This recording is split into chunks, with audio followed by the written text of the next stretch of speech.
One of the things teaching pros try to teach their students is how to direct the ball. It's one thing to get it over the net, but then you want to hit it down the line, you want to hit it cross court, you want to hit it deep, you want to hit it short.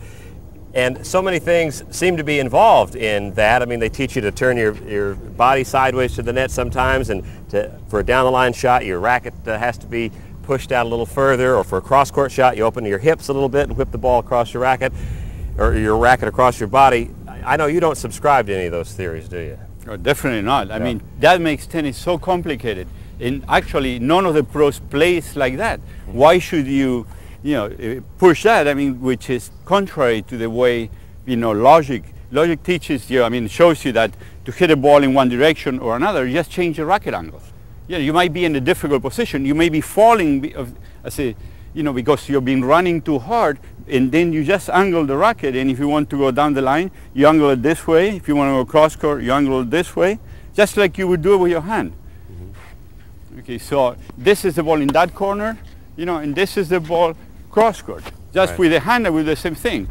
Down the line, right, and then cross court.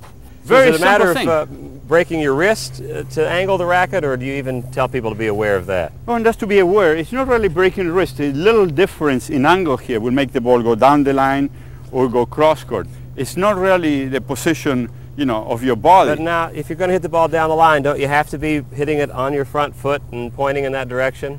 Well, Brad, I'm going to show you something here. Tennis is so simple, it's just unbelievable. Yeah. It's one of the easiest sports to play. And look, I have this chair here, and I'm going to show you. If I want to hit, down the line, I angle the racket that way. This is down the line, right that way. If I want to hit a cross court, I hit the other way, a little bit farther. Okay, like this. Has nothing to do with position of feet. Here, I'm going to keep my feet in the air. So down the line, a nice cross court shot now. Yeah. See, has nothing to do with that. It's just the position of your hand, right here. That's a cross court shot. So where does this come in to play? You just want to have good balance. You run, you want to hit the ball in one way, you want to hit the ball another way. But the teaching profession has been complicating tennis for so many years. A lot of people have gotten discouraged. We have lost millions of players as a result of that. And people should know that tennis is one of the easiest sports to learn. Just play it like with a hand.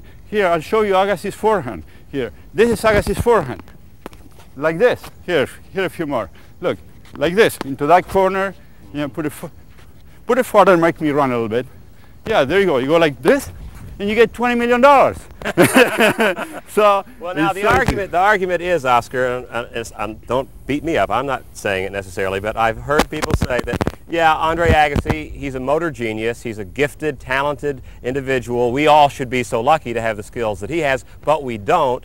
We're not that lucky, so therefore we have to do things in a more rudimentary fashion, in a more fundamental way to achieve any level of success. And if it's more fundamentally sound to swing the racket across your body as you're leaning, sideways on into the net to hit a down the line shot, shouldn't we teach people to do that? Well, I bet you that if somebody teaches you about the 10 things that you mentioned and you try to hit that way, you probably have a wonderful stroke. You think you have the direction perfectly, and the ball will hit you in the head.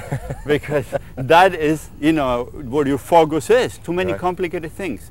It's just very simple. It's your hand, again, that determines where it goes. And Agassi is a great, athlete and a great motor genius, but he's got the greatest technology. Otherwise, he wouldn't be where he is. And the greatest technology is so simple that it almost looks like, something that is not normal, because it's so easy. But that's what you have to imitate, exactly how Agassi plays, how Chang, how Steffi Graf and Gabriela Sabatini, all these players play with the hands, like sitting down.